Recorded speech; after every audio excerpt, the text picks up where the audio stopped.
Chapter 4 Homework. Mrs. Jules was teaching the class about fractions and decimals. She explained that 0.5 was same as 1.5. Mac raised his hand. Mrs. Jules pretended to not see him. Oh, Mac groaned as he stretched his hand so high that it hurt. Jenny raised her hand. Yes, Jenny, said Mrs. Jules, glad to call on anyone besides Mac. Mac has his hand raised, said Jenny. Thank you, Jenny, muttered Mrs. Jules. Yes, Mac, what is it? I couldn't find my socks. I couldn't find one of my socks this morning, said Mac. Man, I looked everywhere, in my closet, in my bathroom, in my kitchen, but I just couldn't find it. I asked my mother, but she hadn't seen it either. That's very interesting, Max, Mrs. Jules said partially. But what does that have to do with decimals?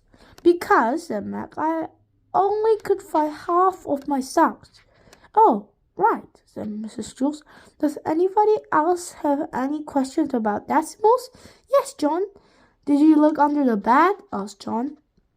That was one of the first places I looked, said Mac, but it wasn't there. Did you check the dirty clothes? Asked Ron. Maybe it was never washed. I checked, said Mac. Do you have a dog? Said Bibby. Maybe your dog took it. No, my dog doesn't wear socks, said Mac. Why didn't you just put a different sock? I asked Allison, even if it didn't match.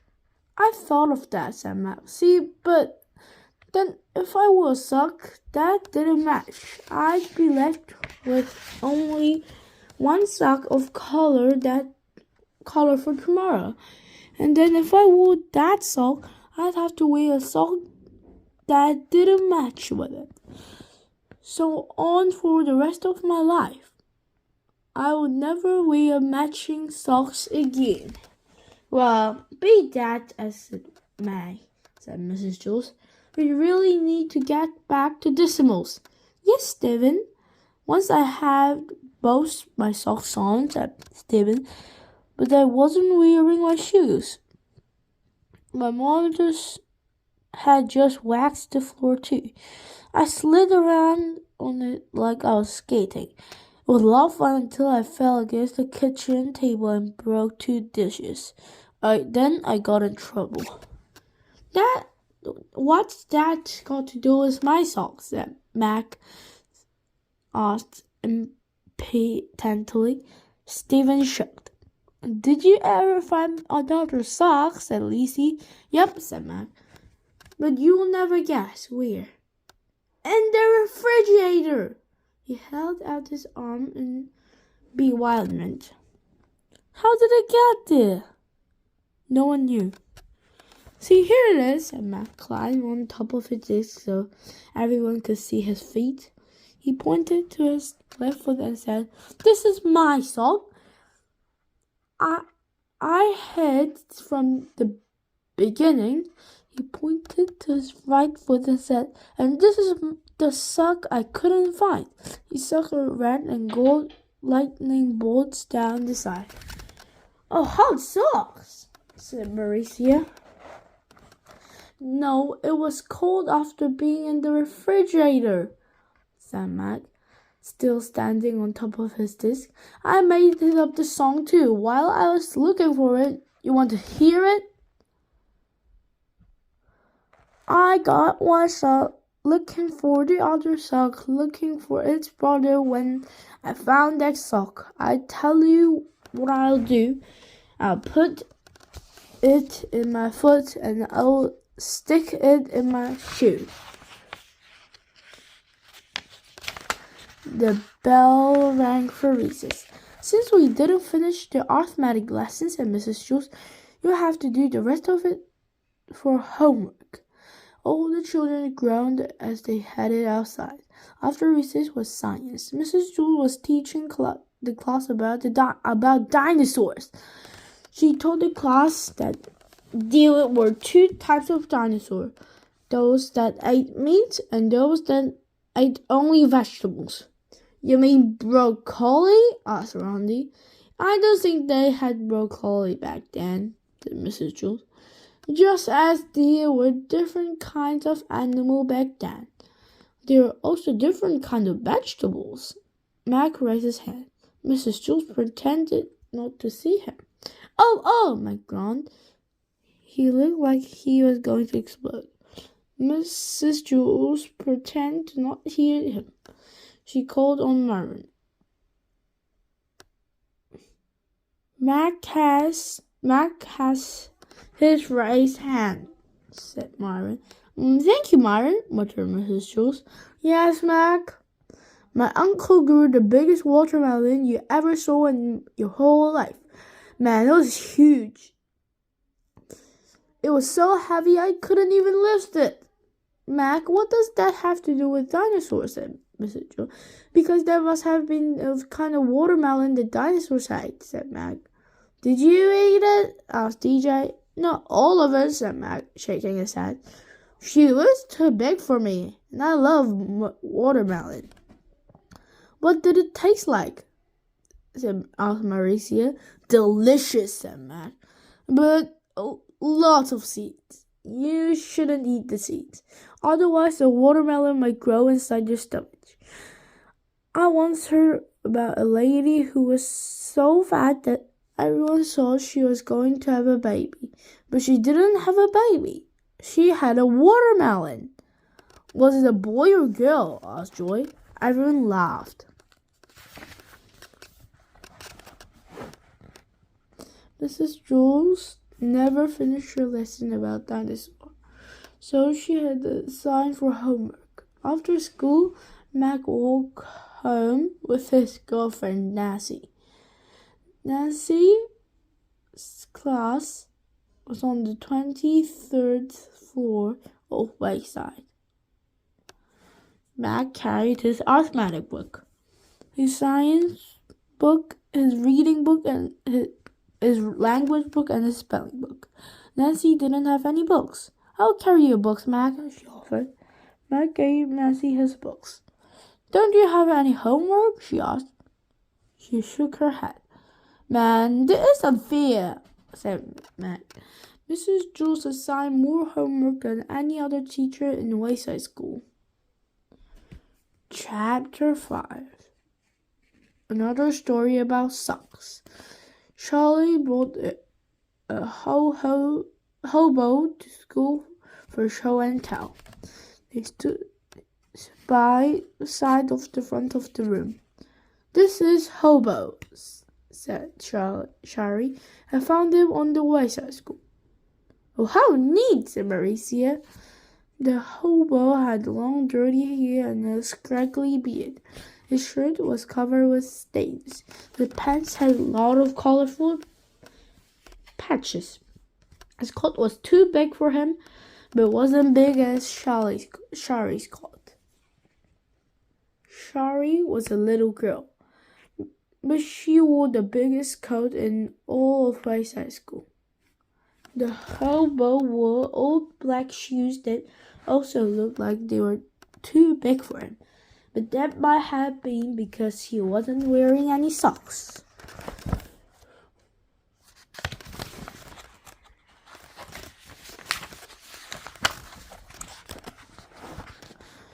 Tell the class about something about your hobo, said Mrs. Jules.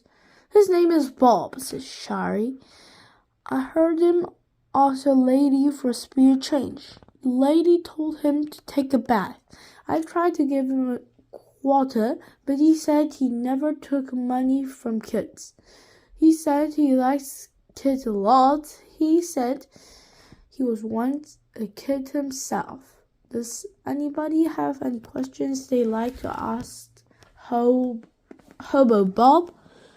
asked Mrs. Jules. All the children raised their hands. The hobo looked around the room. Yes, you, he said, pointing at Jason. When the last time you took a bath? Asked Jason. I never take baths, said Hobo. Oh, wow, said Jason. You're lucky. How about the shower? Asked Myron. I just walk outside in the rain, said the hobo. When it rains, I have to go inside, complained Myron. Where do you live? Asked Joe. All over, said Bob. In the winter, I jump on a southbound train and ride until it's warm enough to jump off. In the summer, I go north, where it's not too hot. How come you're not wearing any socks? Asked Lacey. I don't believe in socks, said Bob. Yes, the green boy in the boy in the green shirt. Were you really a kid once? Asked Todd. Yep, said Bob. Did you get in trouble a lot? Asked Todd. No, I never got in trouble, said Bob. Todd smiled and nodded his head. Did you like to pull girls' pigtails? Asked Paul. Of course, said Bob. Who doesn't? Did you like ice cream? Asked Maricia. I loved it, said Bob. What was your favorite subject? Said Johnny. Spelling, said the hobo. Spelling? Exclaimed Johnny. I hate spelling.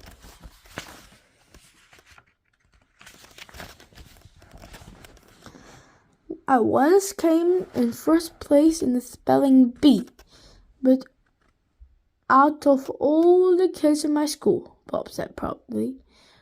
Well, how come you became a hobo? Asked Damon. I mean, if you're such a good speller.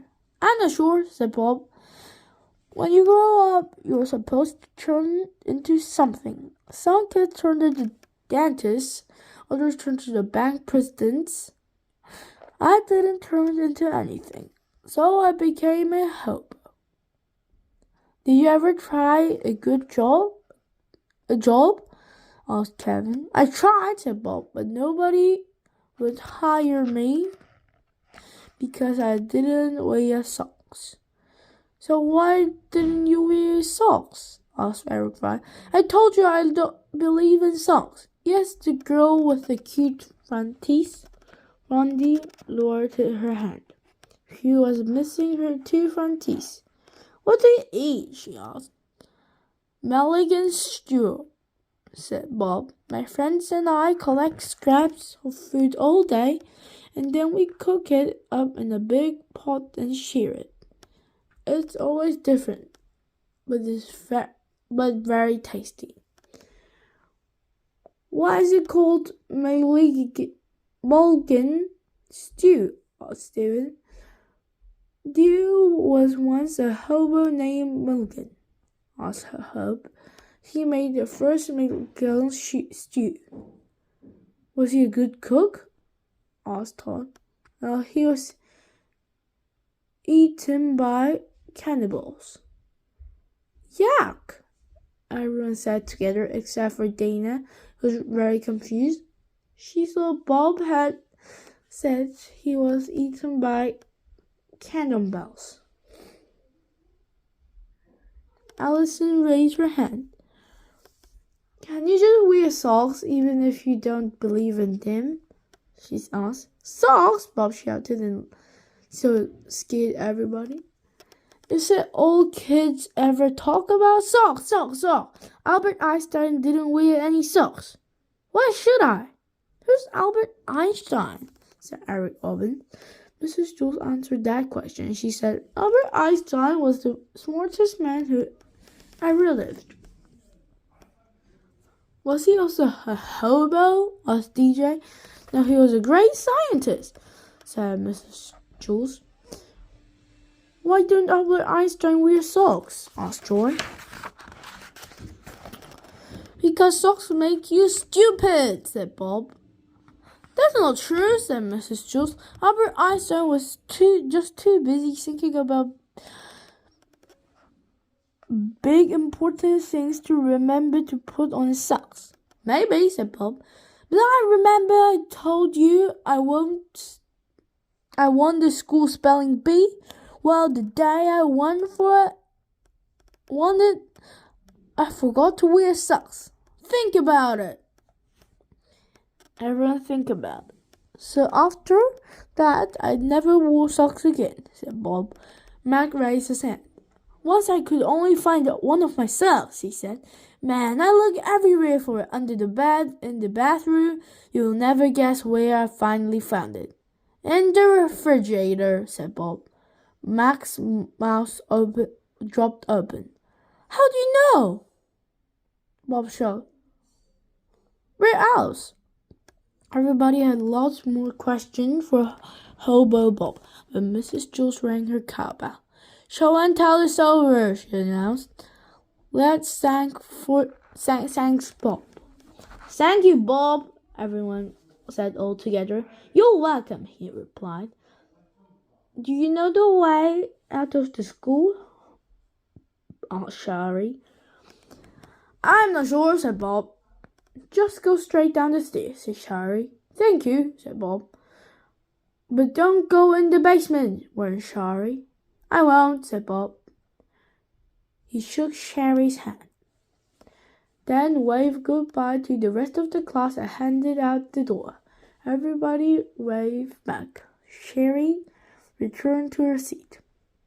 It's time for a weekly spelling test. Everyone take out a piece of paper and a pencil, said Mrs. Jules. The first word is... Wait a second, called Kevin. I'm not ready yet. Mrs. Jules waited while all the children took off their socks.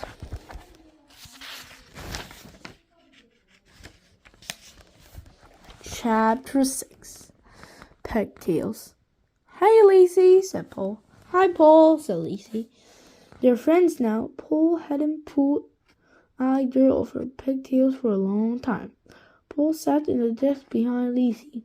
Once a long time ago, he had pulled Lacey's pigtails. It felt great. That is, Paul thought it felt great. Lacey didn't think it felt too good. But that was early in the year, when Paul was younger and immature. Now, he knew better. Still, her two long brown pigtails hung in front of his face. All day, every day. The bell rang for recess. Lacey, said Paul, can I talk to you a second? Yes, sure, Paul, said Lacey. They were alone in the room. All other kids had rushed down the stairs. Mrs. Jules had turned to teacher's lounge. I've been good, right? Said Paul. I haven't pulled one of your pigtails in a long time. Have I? So what do you want? A medal? Asked Lacey. Paul chuckled. No, well, can I ask you something? Sure, said Lacey. Paul took a deep breath. May I pull just one of your pigtails? He asked. Please? No, said Lacey. Please? Paul back. I won't pull it hard. No one will have to know. Please, please. I would ask if it wasn't important, please. You're sick, exclaimed Lacey. Paul lowered his hand. I'm sorry, he said. You're right. I don't know what came over me. I won't ask again. Good, said Lacey. She took over her head in disgust. Paul watched her pigtails waggle. Can I just touch one? He asked. I don't even pull it. I promise. No. What's wrong with just touching one? Paul asked. Yeah, you're gross, said Lacey as she turned and marched out of the room. As Paul watched her go, her pigtail seemed in a wave goodbye to him. He slapped himself in the face with both hands. What's wrong with me? He wondered. He walked to the side of the room and leaned over the counter. He stuck his head out the window to get some fresh air.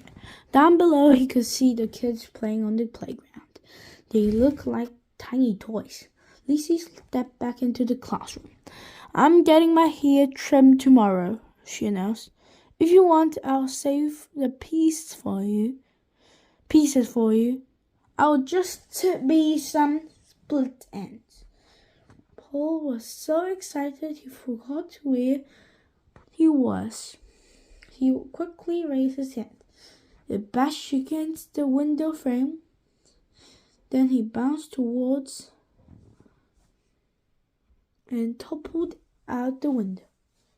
Lizzie stared in horror at the open window, then rushed towards it. She leaned over the counter and looked down. Help! gasped Paul. There's one brick on the Wayside, a side of the building that stuck out a little further than the others. Paul desperately held onto it with both hands. I'll go get Lois, said Lizzie. He'll save you. No, don't go, cried Paul. I can't hold on. My fingers are slipping. Lizzie reached for him. Try to grab my hand, she said. Paul made a grab for it, but he missed, then quickly clutched the brick. I can't help, I'm scared. Just don't look down, said Lizzie as she tried to stay calm. She pulled her head back and through the window. Where are you going? cried Paul. Help! Don't leave me! Missy looked around Mrs. Joel's room for a rope or an extension cord or something for Paul to grab, but she couldn't find anything. She returned to the window, sighed, then leaned back forward, her hands tightly held the edge of the counter as she looked up at the sky. Grab my pigtails, she said, then winced. A big smile came across Paul's face. Really? he asked. Just do it, said Lizzie. The pigtails hung about a foot above Paul's head. He let go of the brick in his right hand and grabbed her right pigtail. Yeah! Lizzie yelped. He grabbed her left pigtails in his left hand. Yeah! She screamed. Okay, pull me in, said Paul. His leg dangled beneath him. Lizzie's eye watered in pain as she tried to step away from the window. I can't, she groaned. You're too heavy. Paul swung his leg up against the side of the building. Try now. Lizzie groaned, then took a small step away from the window as Paul took a small step up the wall. Then they each took another small step. At last Paul managed to get one foot on top of the brick, just jutted out. Lizzie pulled her head inside now. As she took another step, Paul let go of the one pigtail and grabbed the windowsill. Lizzie took another step, pulling Paul the rest of the way through. They both collapsed on the floor, tired and sore. Oh, my head hurts, said Lizzie. Why, you saved my life, said Paul. Well, don't worry, someday I'll save yours. You don't have to, said Lizzie. Just don't pull my pigtails anymore.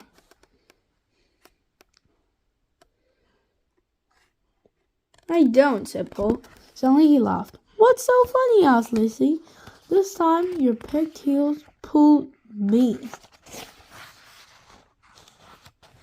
Chapter 7. Freedom. Marion crumbled a cracker on the windowsill next to his desk, then looked away. He knew orderly came only when nobody was looking. A while later, a bird landed on the windowsill and ate the crumbs.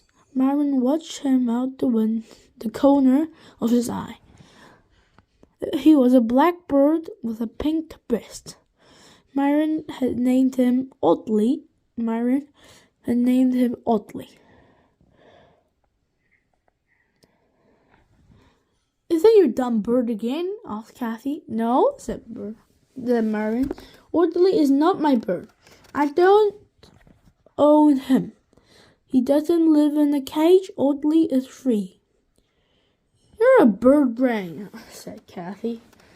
Myron watched Audley fly away. It made him sad and glad at the same time. He wished he could fly away across the sky with Audley.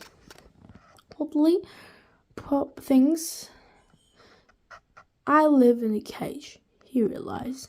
Whenever he sees me, I'm sitting in this same disc. He probably thinks this disc is my cage. So Myron got out of his chair and sat on the floor. "Myron, what are you doing out of your seat?" asked Mrs. Jules. "I want to sit on the floor," said Myron. Several kids laughed. "Get back in your seat," said Mrs. Jules. Myron reluctantly returned to his seat. "I do live in a cage," he thought. "I'm not allowed out. I have to stay in cage until the bell rings. Then I have to go down the stairs. Then when it rings again, I have to go up the stairs. Then when it rings again, I have to go down the stairs. And when it rings again, I have to go up the stairs. I'm never free." The bell rang. Myron went down the stairs. It was so crowded with kids rushing to recess that he couldn't stop if he wanted. It was as if someone had lifted his cage and carrying him down the stairs. The bell rang again. Myron ran up the stairs, and the lunch bell rang again. Myron went down the stairs after lunch. The bell rang again. Myron stood up the bottom of the staircase and looked up. "No," he declared. "I won't go. I have to be free."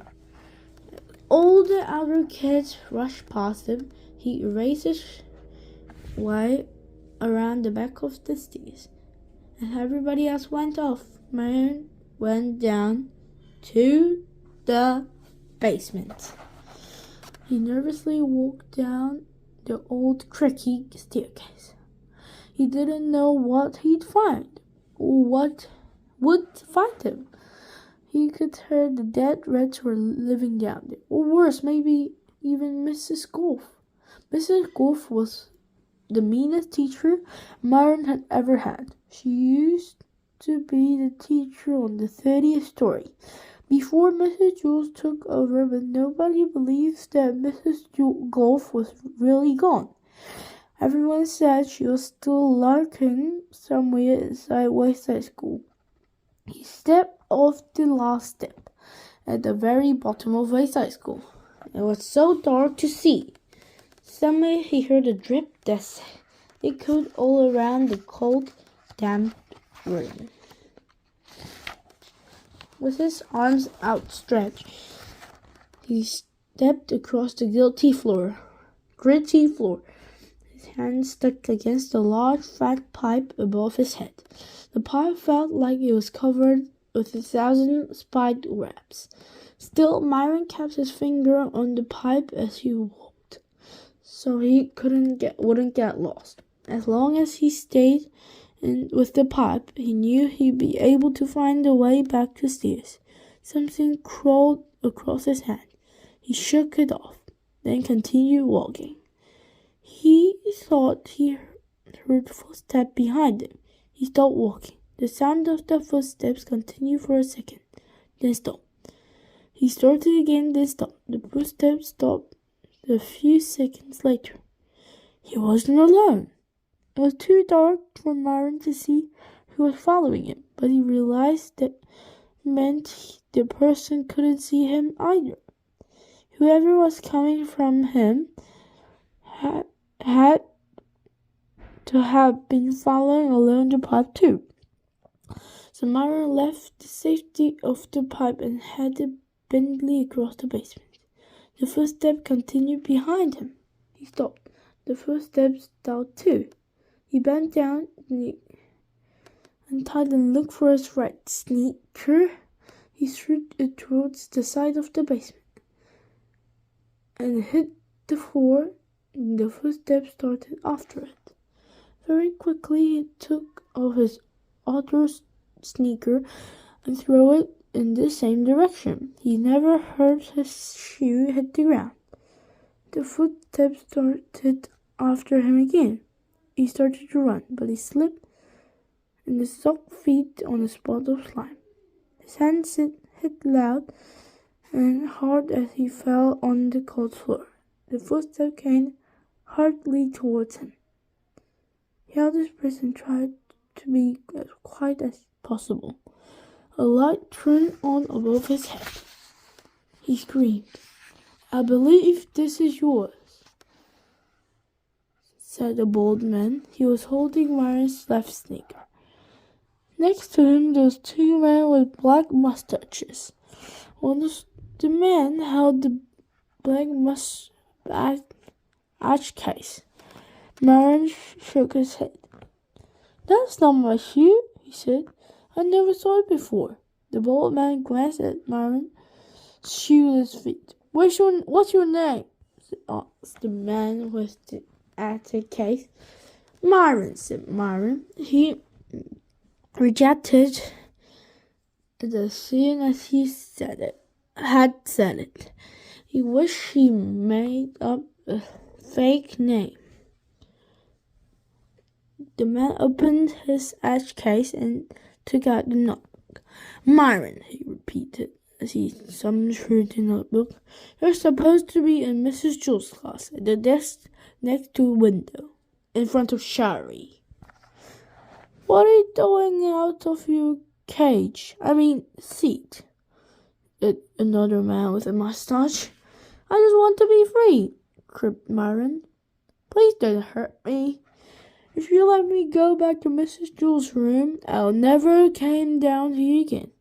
Well, do you want to be free or do you want to be safe?" asked the bald man. "Huh?" said Myron. "You can't have it both ways," said the bald man. "Do you want to be safe?" said one of the men with a mustache. "Do you want to sit in the same chair every day and go up and down the stairs every time the bell rings?"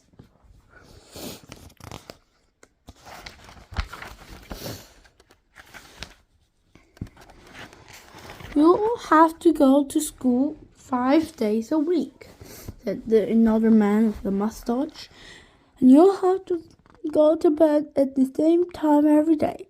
But first you will have to brush your teeth," said another man with a mustache. "And you won't be allowed to watch TV until you finish your homework," said the other man with a mustache. "You have to go inside when it's ready," said the other man with a mustache. "But first you have to wipe your feet," said not the other man with a mustache.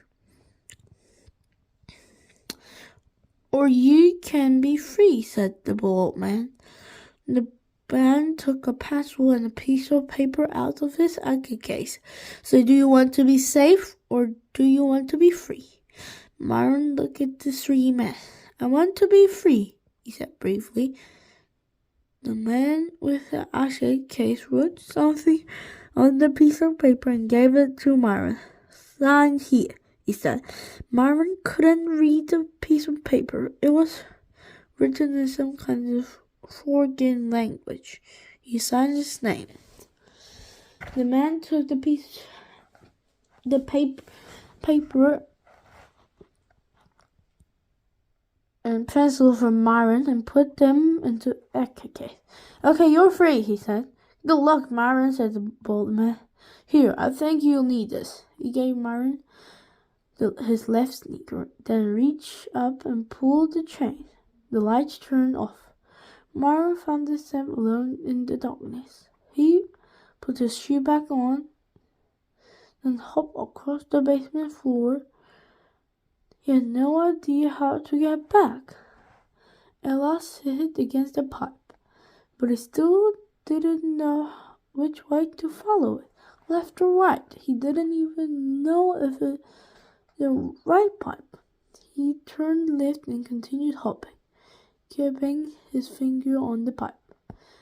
He was just ready to run and try other way when he nearly fell over the bottom of the stairs. He hopped up the stairs and continued hopping all the way to Mrs. Jules' room. He was very tired, sore and dirty. "You're late, Myron," said Mrs. Jules. "Go write your name under the word discipline. Then return to your seat for the arithmetic test." But Myron didn't feel taking an arithmetic test, and he definitely didn't want to write his name on the board. He sat on the floor. There's nothing Mrs. Jules could do about it. He was free. After school, Mrs. Jules found Myron, other sneaker in the teacher's lounge, in the refrigerator. Chapter 8, the best part. Todd brought a toy to school. It was cute. Adorable puppy dog. Everyone who said it said, "Aw, aw," said Jenny. "He has such a sweet face." "Aw," said Steven. "Look at your darling eyes." "Aw," said Diddy. "Is he the cutest puppy you've ever seen?" "It is," said Carrot. "Isn't it adorable?" Joy sat next to this behind Todd. "Big deal," she thought. "There's a hunk of plastic that happens to like a dog." But even though Joy didn't like Todd's toy, she decided to steal it. "Wait," said Todd. "Let me show you the best part." Before he could show them the best part, Mrs. Jewel rang her cowbell. "Take your seat," she commanded. "The bell has rung." All the children returned to their seats. "Todd, go write your name under the blackboard." Todd was the only one who had been in his seat. Yet he was the only one who got in trouble. It was typical.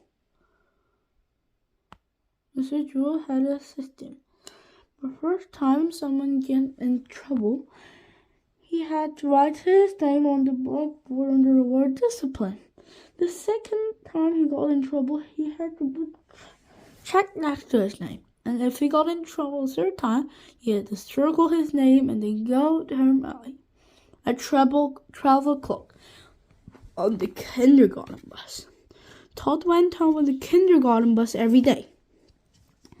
Some of the other kids thought he was lucky, but he wished he could make it to travel club without getting into trouble 3 times. He walked to the front of the room and wrote his name on the board under the word discipline. While Todd was at the board, Joy reached her disc and into Todd's. She felt around for the toy. As she tried to lift it out, it caught on something and dropped onto the floor. Todd returned to his seat. "Todd, is that your toy on the floor?" said Mrs. Jules. "Hey, how did it got there?" said Todd. "You know the rules, Todd," said Mrs. Jules. "Toys must tap inside your disc, or else I'll take them. Now bring it here." Todd gave it to Mrs. Jules. "Ooh, how precious," said Mrs. Jules. "He's the most lovable puppy I've ever seen." She kissed Todd's plastic puppy and his plastic nose. "I guess I can't let you off this time," she said, "but try to keep him in your disc." She kissed Todd's toy again and handed it back to him. "You can erase your name on the blackboard too." Todd could hardly believe it. For the first time ever, he erased his name on the blackboard. From the blackboard. As he handed back to his seat, Mrs. Jules said, "Here, take it to the roll-pop too, for the sweet puppy." Todd was amazed. So was Joy. Now more than ever, she wanted that toy. At a recess, everyone wanted to see Toad's toy. It's magical, said Bibi. It kept you from getting into trouble. No, Mrs. Juice is just a nice teacher, said Todd. Here, let me hear the best part. He grabbed hold of Dog's tail and turned it like a crank. Suddenly, the cute puppy ears stood straight up. The mouth opened wide and the teeth grew into sharp fangs. Wow! breathed Diddy. Todd wasn't finished. He pulled the dog's nose and stretched out his face. The cheek became thin and bony. The eyes were no longer sweet, but grim and frightening. What a great toy, said Kevin. The cute puppy had turned into a mean, hungry, man-eating wolf. I still haven't shown you the best part, said Todd. But before he could show them the best part, the bell rang, and everyone ran up the stairs to class. I've got the puppy. Get that puppy dog, thought Joy as she stared at the back of Toad's neck. Then I'll never get in trouble again. She didn't know Toad's toy had changed into a man-eating wolf.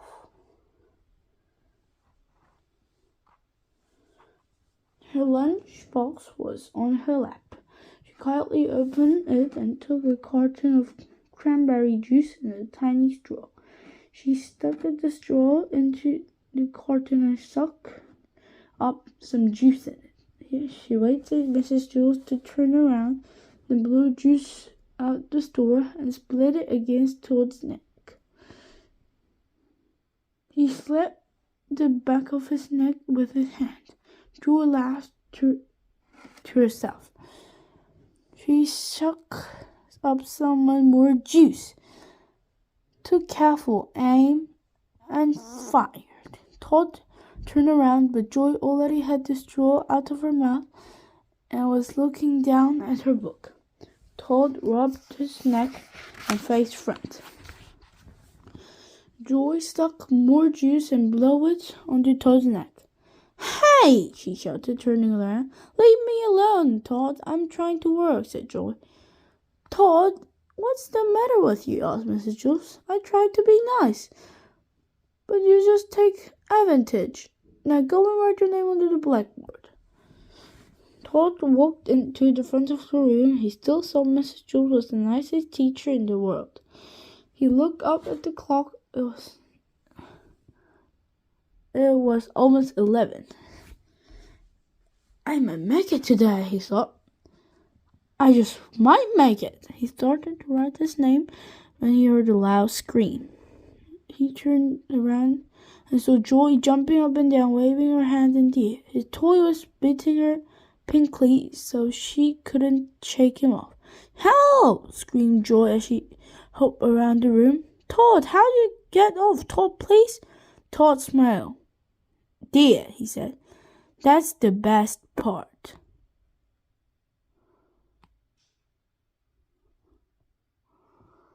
Chapter 9. Mush. Morning. Do not read the story right after eating. In fact, don't read it before eating either. In fact, just to be safe, don't read this story if you're ever planning to eat again. Miss Bush wiped her hands on the apron. She smiled at the children who were lined up at the cafeteria. It warmed her heart to see how much they liked her food. Maricia was first in line. And what do you like today, Maricia? Miss Bush asked. She knew the same of every child in Miss Wayside school. Maricia looked up at the sky.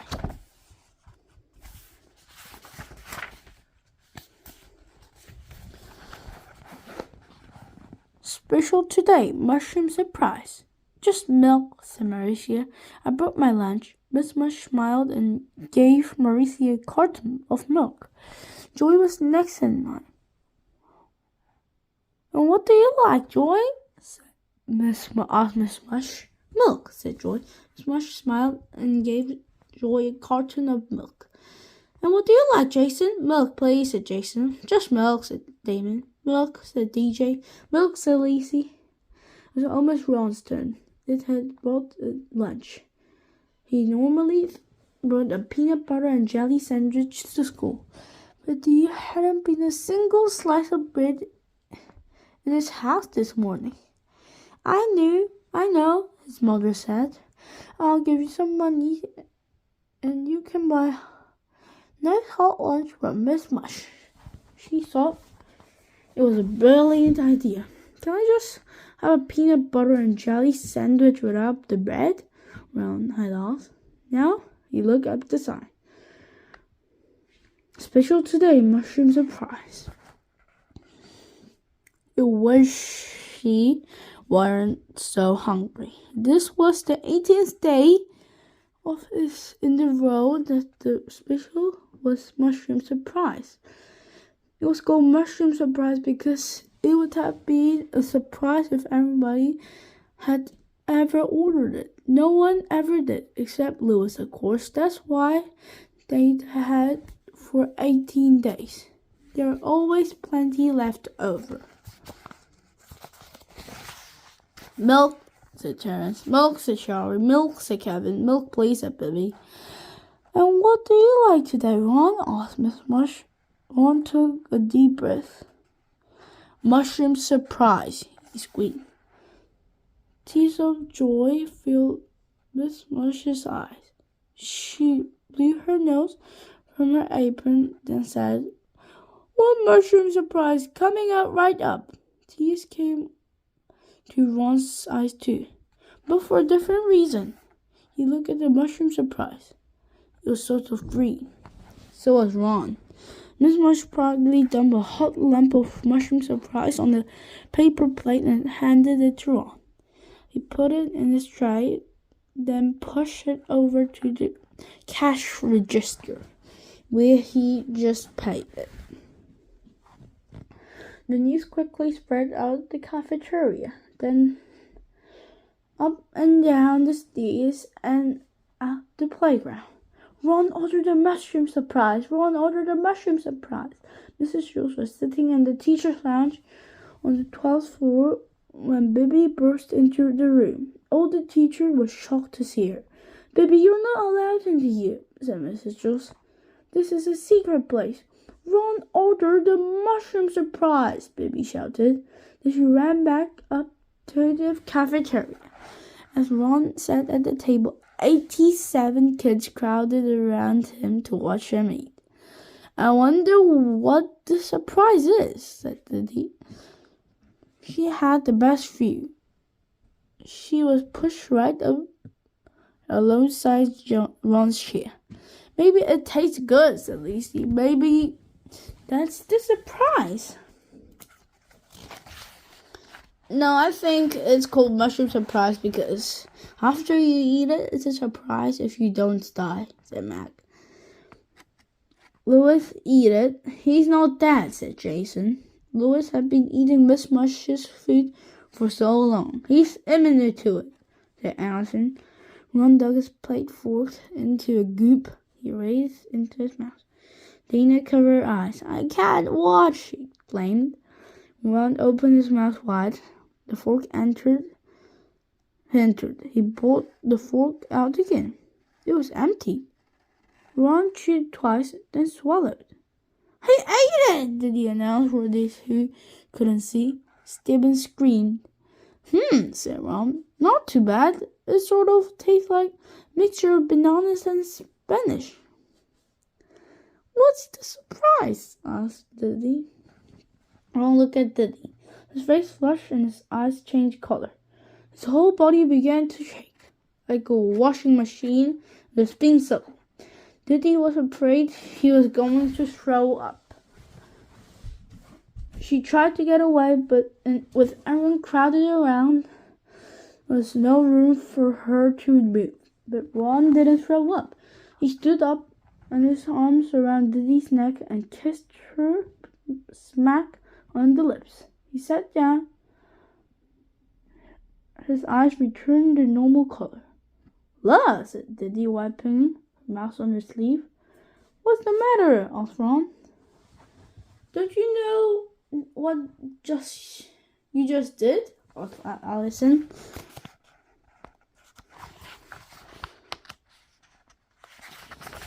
He shrugged. "I ate some mushroom surprise. It wasn't bad, sort of a mixture of hot dog and grape jelly. I wonder what the surprise is." He dug his plastic board into a goop. Everybody ran away. When Mrs. Jules entered the cafeteria, no one was there except for Ron. He was sitting alone at a table eating mushroom surprise. Mrs. Jules sat next to him. "Hi, Ron," she said. "How does it taste?" "And what's the surprise?" Ron swallowed another mouthful. He looked at his teacher. His face flushed and his color changed. The eyes changed color. Chapter 10. Music. Benjamin still hadn't told anybody he wasn't Mark Miller. His grade was never been better. Mark Miller is a lot smarter than Benjamin Nushment, he thought. Then he chose a team for kickball. He was always the first one picked. Mark Miller is a better kicker than Benjamin Nushment, he realized. The girls in the class liked him too. Mark Miller is better looking than Benjamin Nushment, he decided. But unfortunately, he knew he had to tell Mrs. Jules his real name. He sighed and slowly raised his hands. Mrs. Jules gave him a tambourine.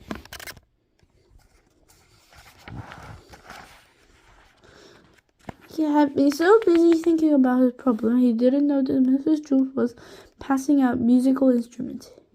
He just asked, "Who liked the tambourine?" So when he raised his hand, she gave it to him. "Who liked the triangle?" asked Mrs. Jules. Joe raised his hand, and Mrs. Jules gave it to him. "Is it called triangle? Why is it called triangle?" asked Joe. "I don't know," said Mrs. Jules. "Maybe it's because it's shaped like a triangle," suggested John. "No, that can't be it," said Mrs. Jules.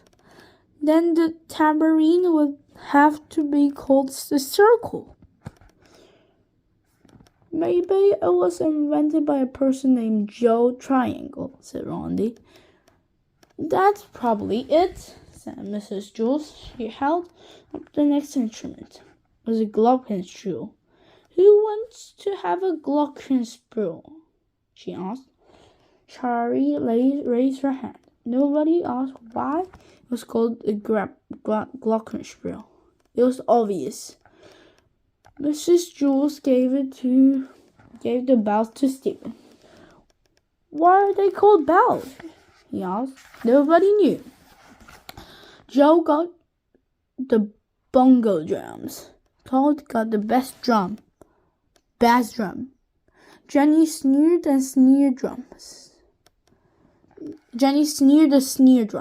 And Lizzie got the cattle drum.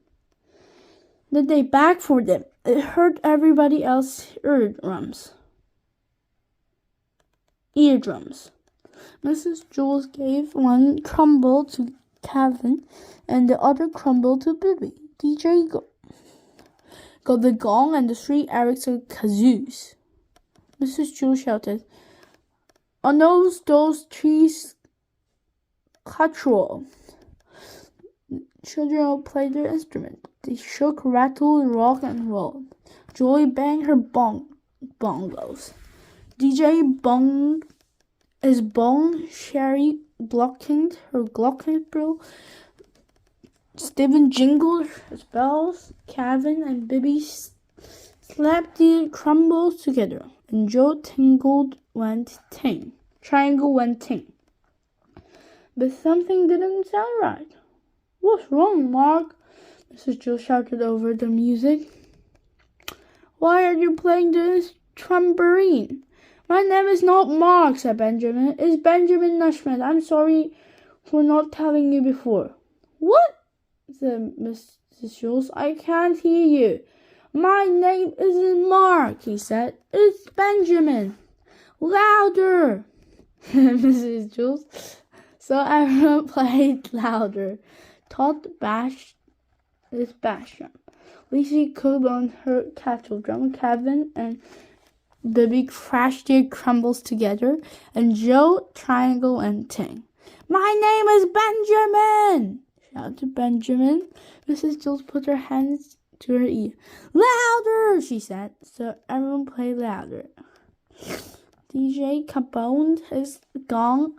DJ Joy chungoed her bongos.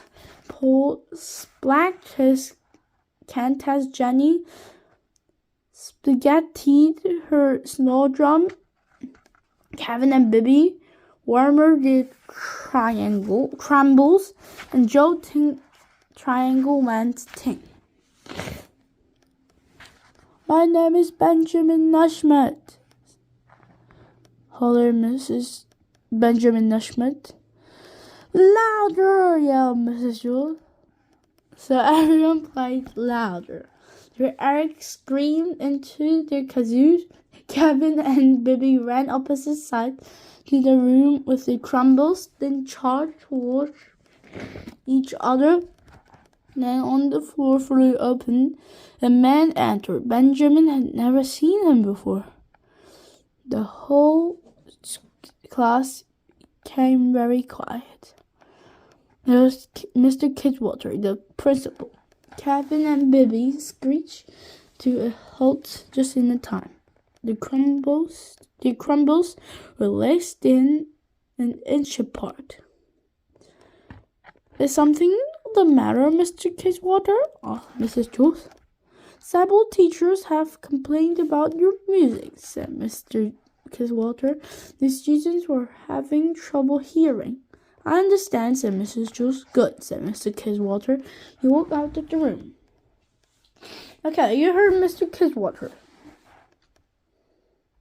said Mrs. Jules. We'll have to play louder so everyone can hear. I know those trees cutthroat. They shook, rattled, croaked, and rolled. Benjamin flamed his tambourine. Excellent, Mark, shouted Mrs. Jules. He smiled. He never played so well before. Mark Miller is a better magician than Benjamin Nushmet, he thought. Kathy and DJ. Chapter 11. Kathy and DJ.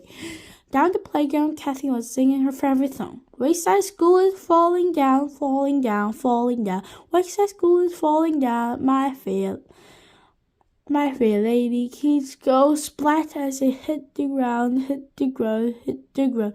Kids splat as they hit the ground, my fair lady. DJ is walking across the playground with his hat down. Hi, Mr. Jolly. Hi, Dr. Jolly, said Louis. Louis called DJ Dr. Jolly because he was always smiling. But now DJ's smile was upside down. He looked up at Louis. Louis had never seen such a sad face. What's wrong? He asked. DJ just shook his head, then looked back down the ground sadly and walked away. Lou felt like crying. Hey, Louis, what's wrong with DJ? Asked Ron. He's so sad, said Diddy. He's so sad, said Diddy. I don't know, said Louis, shaking his head. Hey, you guys want to play kickball? No thanks, said Bibby. I can't have fun when DJ isn't happy. Me neither, said Ron. Across the playground, all the children quit their games when they saw DJ. Nobody could have fun, DJ looking so sad. Is that Kathy? She sang.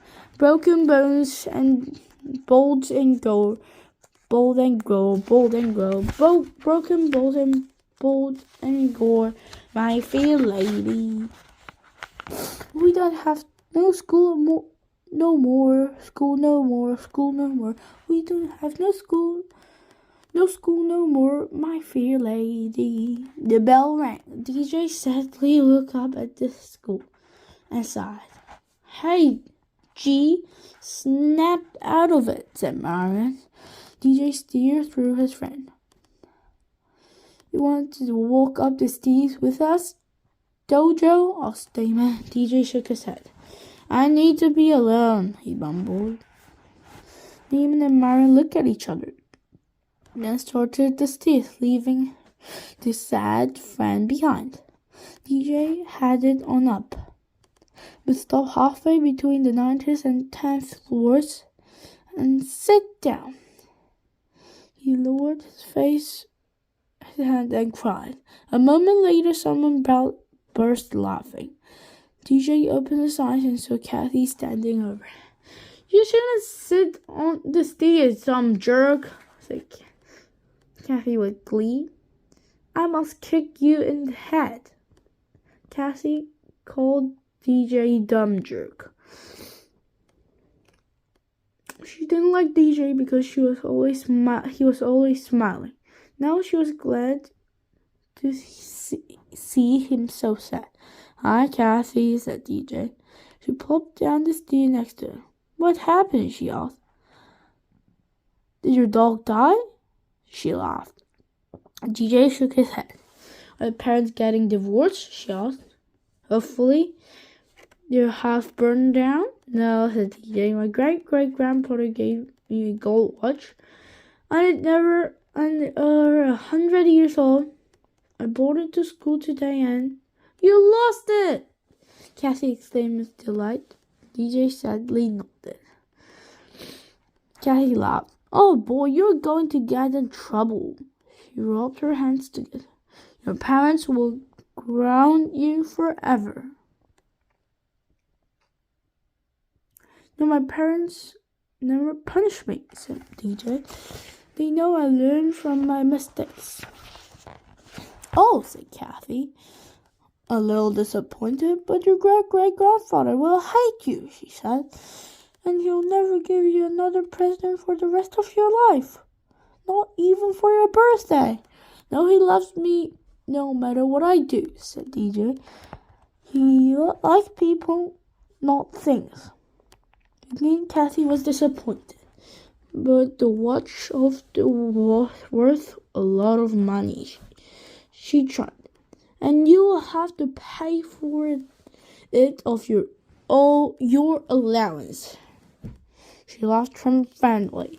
Sure, she had gotten him this time. I don't got an allowance, said DJ. I don't like money. Kathy frowned. Still, she knew there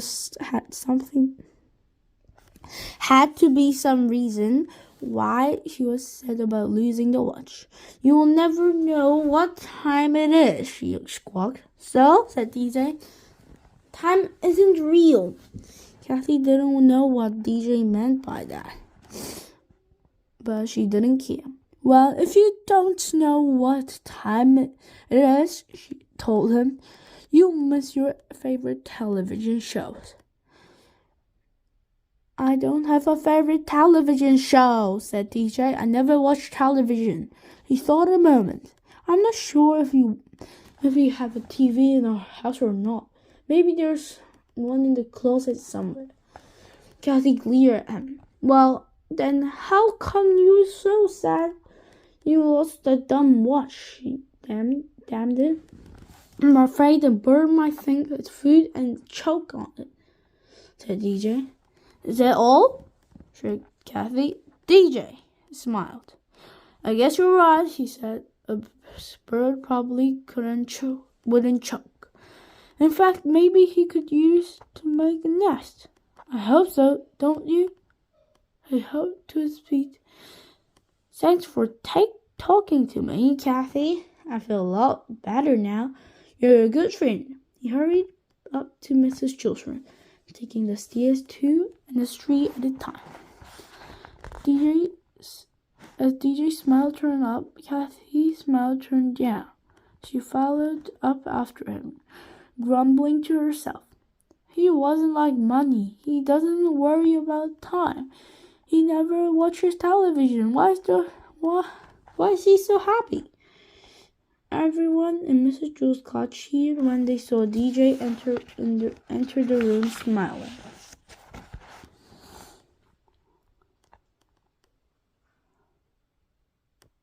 Kathy walked in behind him frowning. Mrs. Jules was getting ready to show a movie. She gave DJ a piece of black construction paper. "Hey, look!" exclaimed Myron. "Oddly found a watch." Oddly, the bird dropped the watch on the windowsill. Kathy couldn't believe it. "It's DJ!" she grinned. Myron gave the watch to DJ. "Here, you can have it, Kathy," said DJ with a big smile. "It's worth a lot of money, and this way you won't miss any of your favorite television shows." Kathy took the watch from him and put it around his waist. "It will probably make my skin turn green," he groused. Mrs. Jules started the movie projector. Stephen turned off the lights. Damon pulled down the shades. DJ held up the piece of black construction paper under his nose because his smiles were so bright.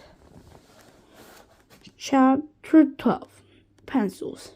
Jason borrowed a pencil from Allison. When he gave it back to her, it was full of teeth marks. Allison held the pencil by the points. "Yak!" she said. "You chewed on it." Jason felt awful. It's embarrassing to borrow somebody's pencil and then chew it. "Sorry," he said. "I didn't do it on purpose." "You can have it," said Alice. She dropped the pencil on Jason's desk, then raised her hand. "Mrs. Jules, can I go through the bathroom? I have to wash my hands. Jason slopped all over my pencil." Everybody laughed. Jason turned red. "I'm sorry, Allison," he said. "I know it's a disgusting habit. I just can't help it." "Don't let Jason touch any of my books," said Allison as she headed out of my room. "He might eat them." Everybody laughed again. "Here, you can eat my book, Jason," said Todd. "I don't like it anyway." Mrs. Jules made Todd write his name on the blackboard under word discipline. Jason was so mad at himself he broke chewed up pencil into bits. It wasn't a smart thing to do. "Everybody take a pencil and a piece of paper," said Mrs. Jules. "It's time for a spelling test." Jason slapped himself on the forehead. "I'm so stupid," he thought. "Rondi, may I borrow a pencil, please?" he asked. Rondi made a face. "My pencils are new," she said. "How do you know you won't eat it?" "I won't," said Jason. "Promise." "You better not," said Rondi. She gave it one of her pencils. It was new and freshy and sharpened. Jason liked the way it smelled. "The first word is orchestra," Mrs. Jules. Jason tried to remember how to spell orchestra. He stuck the back of his pencil out of his mouth. "Second word, garbanzo." Jason chewed on the eraser. When the spelling was over, Randy's pencil was worse than Allison's. Jason looked in horror. He didn't even remember chewing it. "Oh no," he thought. "What am I going to do?" He stopped beside his desk. "Jason, may I have my pencil back, please?" said Randy. "What pencil?" asked Jason. "The one I lent you," said Randy. Jason opened his desk and pretended to look for it. "I don't know where it is," he said. "Mrs. Jules, Jason stole my pencil," called Randy. "Jason, give Randy back her pencil." And Mrs. Jules, he gave it to her. "Oh, you chewed on it!" exclaimed Randy. Everyone laughed. "No, I didn't," said Jason. "Those are your teeth marks." "How can they be my teeth marks?" said Randy. He smiled. She was missing her two front teeth. "So," said Jason, "you don't chew pencil with your front teeth? You chew them with your back teeth." So how do you know? Asked Randy. Said Jason. Mrs. Jules made Jason write his name on the board under the word discipline because he chewed Randy's pencil and lied about it and tried not to eat the choke. And try not to eat the choke, she said. Everyone laughed. Randy threw the chewed-up pencil out the window. It hit Lois in the head.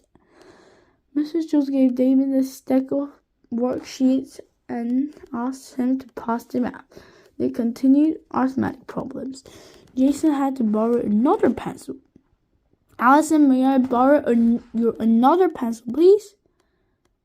He asked. Eat my socks, said Allison. It wasn't such a bad idea, Jason realized. If he stuffed a sock in his mouth, he wouldn't be able to chew a pencil. Myron looked at his worksheet. I don't feel like doing this stuff, he said. Here, Jason, you can have my pencil. Thanks, Myron, said Jason. I promise not to chew it. He hoped he'd be able to keep his promise. He thought about asking Mrs. Jules for a Tootsie Roll Pop. If I'm sucking on that, I won't chew Myron's pencil. And the Tootsie Roll Pop would probably taste better than Allison's sauce. He didn't know for sure because he had never tasted Allison's sauce. But before he could ask Mrs. Jules called him. Jason, will you come here for a moment? She asked. I think you know how you kept chewing on pencils. Jason smiled and walked to her desk. I like the purple ones, he told her. But Mrs. Jules didn't give him a Tootsie Roll Pop instead. She taped his mouth shut with heavy-duty masking tape. She had to use a lot of tape because Jason had the second biggest mouth in the class. Dear, she said. Jason started back to the seat. Aren't you going to say thank you? Said Mrs. Jules. Said Jason. You're welcome, said Mrs. Jules. Hey, Jason, teased Allison. You look like a mummy. Don't sneeze, said Randy. You'll blow your head off. They both laughed. Jason said back to them. The very bad thing to say. I wasn't supposed to use words like that. You better not to pull my tape off, said Randy. You might rip off your lips. They both laughed again. Jason had never been more embarrassed in his whole life. His ear burned as he set to work on the arithmetic problems. They were tall arithmetic problems. Several times the pencil crashed against his tape. The tape held firm. Mrs. Jules was very proud of herself. Not only did the tape protect Myron's pencil, but Mrs. Jules also noticed that Jason was quieter than he'd ever seen. I should tape all their mouths shut, she thought. Then they will be able to be so nice and quiet. It was such a good idea, she wondered why some other teacher had never ever thought of it. Chapter 13. The Giggle Box. A licky ferret, a foghorn every day after lunch. Mrs. Jules read a story to the class. Dana hated stories. The last book Mrs. Jules had read the story was about a pig and a spider. The pig was real cute and the spider was really wise. Dana thought it was a horrible book. It made her laugh too much. Everyone else laughed too. But the problem was that Dana kept laughing long after everyone else in the class stopped. It was very embarrassing. And sometimes she broke out laughing at the part That wasn't even funny because she remembered something funny that had happened earlier. John called her giggle balls. That only made her laugh harder.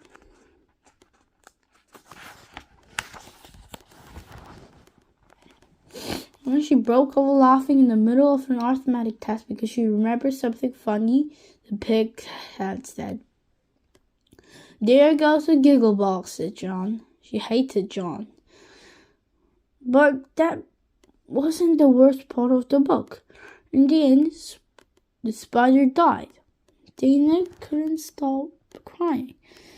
And she thought it was so silly too, because in real life, she didn't even like spiders. She squashed them all the time.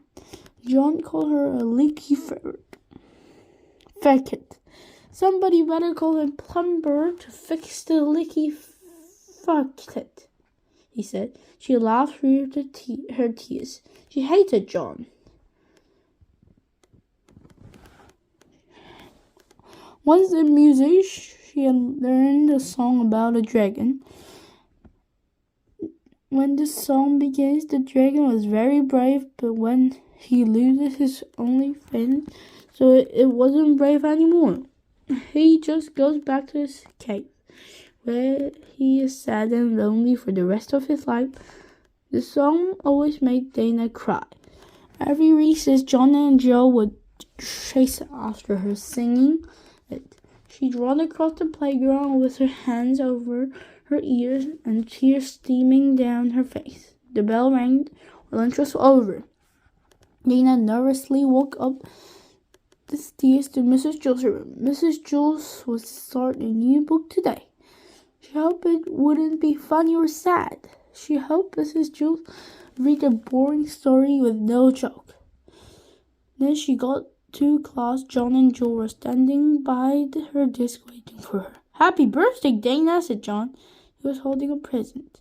It was wrapped in green paper and had a pink bow. "But it's not my birthday," said Dana. "Well, that's okay," said John. "You can have it anyway, since I'm always teasing you." He and Joe snickered. Dana eagerly tore off the wrapping paper. Maybe John wasn't so bad after all, she thought. It was a box of tissues. John and Joe laughed hysterically. "That's not funny," said Dana. She raised her fist and started to chase after them.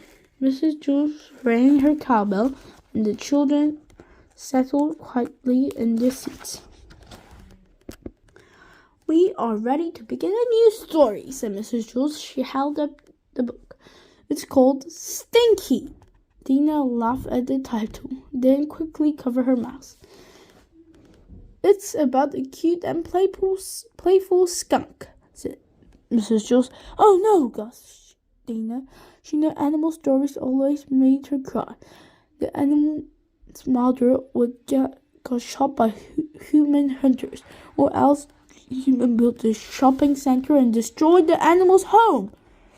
She hated humans, but she knew that was silly because she was a human, and so all her friends. The only human she really hated was John, and she didn't think he was even human. Mrs. Jules read. It was such a beautiful day. Stinky and his mother went for a walk across the forest. "Hi, Stinky," said Charlie the chipmunk. "Hi, Charlie." "Charlie," said Stinky. "Come on, Stinky," called his mother. Stinky hurried after her. They came to the road. Suddenly Stinky heard a noise he had never heard before. It was a very loud, like thunder, a car driving by humans, speeding towards him. "Look out!" shouted his mother. Stinky stopped in the middle of the road to stare at the onrushing car. He had never seen a car before. His mother pushed him out of the way just in time. He was safe, but unfortunately the car ran over his mother. Mama, Mama, he sobbed over and over again. But his mother didn't answer. She was dead. Dana cried. Oh, there goes a lucky fart, said John. He and Joe laughed. Dana sniffed and wiped her eyes. But the tears wouldn't stop. She just kept thinking about poor Stinky. What would he do without his mother, he wondered. Maybe he could leave with Charlie the Chipmunk. He pulled the tissue off the box John had given her and loudly blew her nose. There goes a full corn, said John. Dana laughed into her tissue. She blew her nose again, even louder. It must be a foggy day, said John. The next day, after lunch, Jenna hurried up the 30 flights of stairs before the bell rang, so she could talk to Mrs. Jules before class started. Yes, Dana, said Mrs. Jules. Can I leave the room when you read today? Asked Dana. Why? Asked Mrs. Jules. Because I hate stories, said Dana. They make me laugh and cry too much. You don't hate stories, Dana, Mrs. Jules told her. You love stories. I wish everybody laughed and cried as much as you. Really? Asked Dana. She couldn't believe it. All this time she thought she hated stories when she loved them. She was glad she really loved stories. Then she made a face. Oh, yeah, she said. What is it? Asked Mrs. Jules. What if I really love John, too? Chapter 14. Kevin's big decision. It was Kevin's birthday. His mother had made chocolate cupcakes with the jelly beans on top. Mrs. Jules passed them out to the class. Hey, Dana, said Lacey. I'll trade with my black jelly bean for your red one. Okay, said Dana. Everyone traded jelly beans. It was the most fun part of the party. Bibi was very excited. Tell everybody what you're getting for your birthday, Kevin, she said. I don't know, Kevin mumbled as he stared at his yellow jelly bean. He's getting the best present, said Bibi. What are you getting, Kevin? Asked Mrs. Jules. Kevin frowned. I don't know, he gulped. I mean, I know what it is, but I know what it is. Huh? Said Jason. See, I actually got toys, Kevin tried to explain, but they always break or get lost or something happens to them.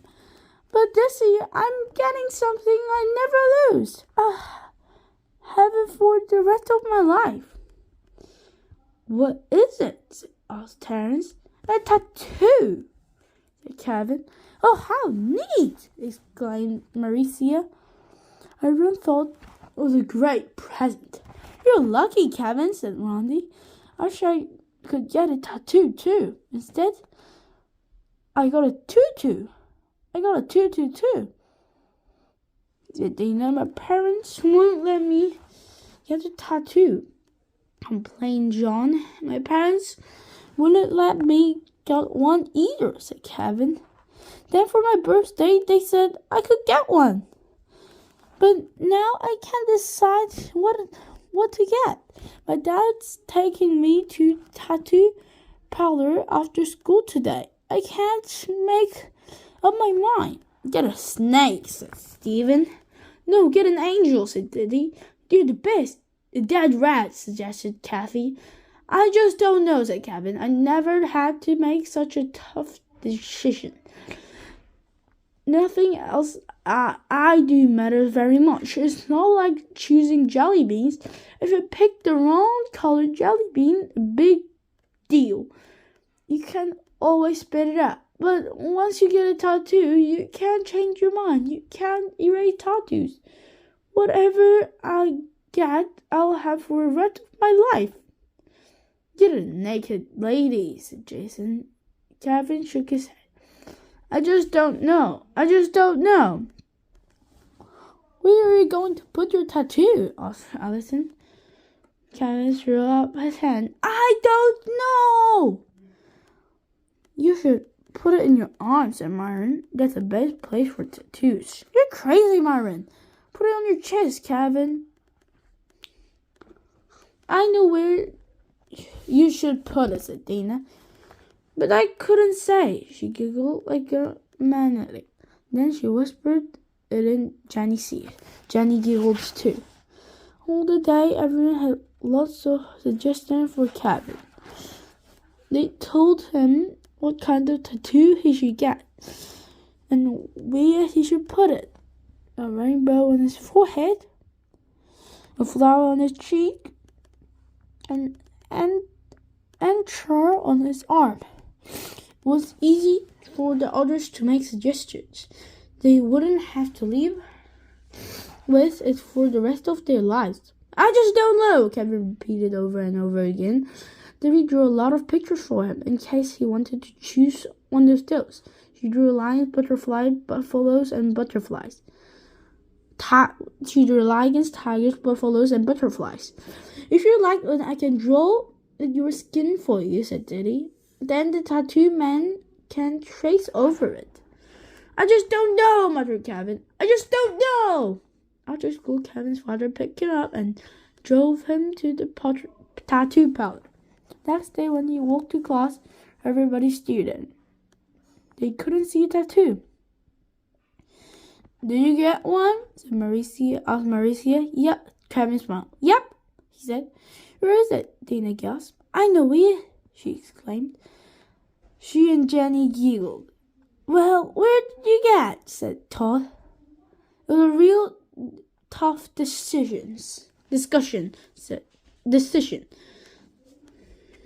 I almost got a leopard fighting in a snake.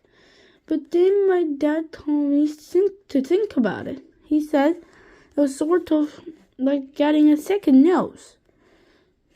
You may think you want another nose because that way if your nose gets stuffed up, you can breathe through another nose. But then he asked me, Kevin, you really want two noses? My father is very wise, Your father is very wise, said Mrs. Jules. Kevin nodded. They make me think, he said. I decided I didn't want a snake and a leopard fighting on my body for the rest of my life. I suddenly knew exactly what I wanted. He pulled out his front pant leg.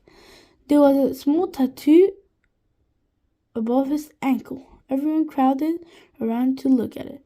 A potato! Exclaimed Lizzie. How stupid! That's the worst tattoo in the whole world, said Mac. They all thought it was a dumb tattoo. Anything is better than a potato, said Jason. It's a pretty potato, said Bibby, trying to be nice. I wish I could draw potatoes that good. But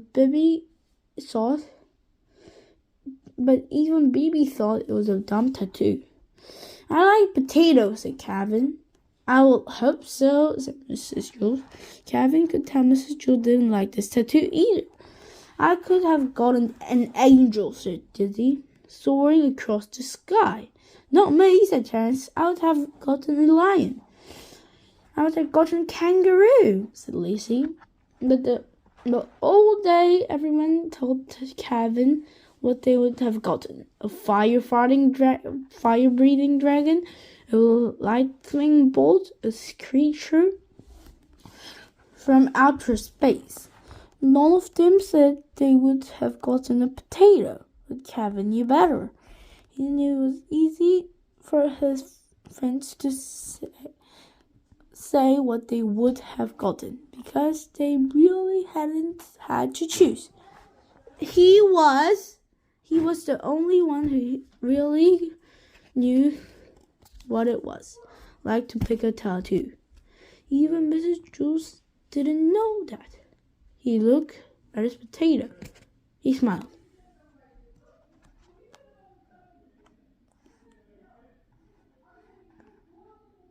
that made him happy. He was sure he had made a right choice. At last, he was pretty sure. Chapter 15. She's back! Diddy ran across the playground screaming. At first, Louis thought she was just having fun.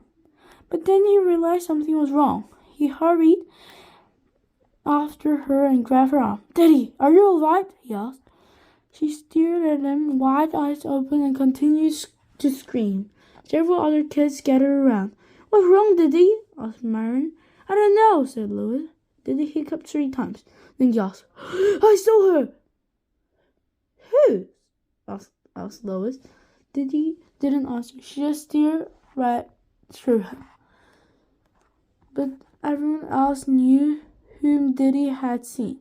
The most of them had seen her too during the last 2 weeks. Where was she? asked Todd. On the monkey bars, said Diddy, still trembling and breathing hard. I was hanging upside down, and suddenly she was hanging upside down right next to me. Did she wiggle her ears?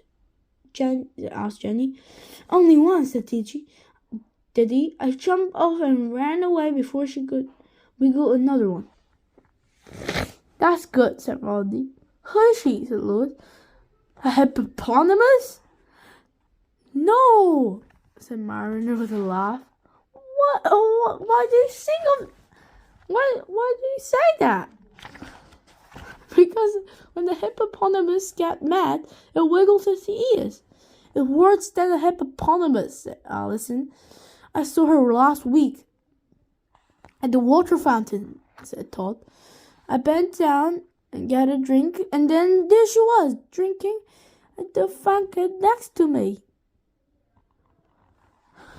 I saw her on the stairs, said Randy. I was going up the stairs, and she went right past me, sliding down the banister. Who? asked Lois.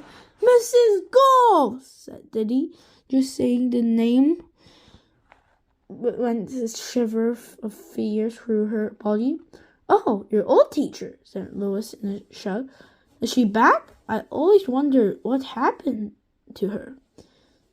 The children looked at each other. Mrs. Goff was the teacher they had before Mrs. Jules took over. They had never told anyone how they had gotten rid of her. They especially couldn't tell Louis. She was the meanest teacher in the history of the world, Wayside School.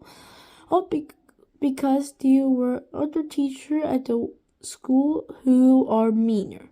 Louis looked forward to the monkey bars. I didn't see her, he said. Well, she was there, Diddy insisted. I saw her.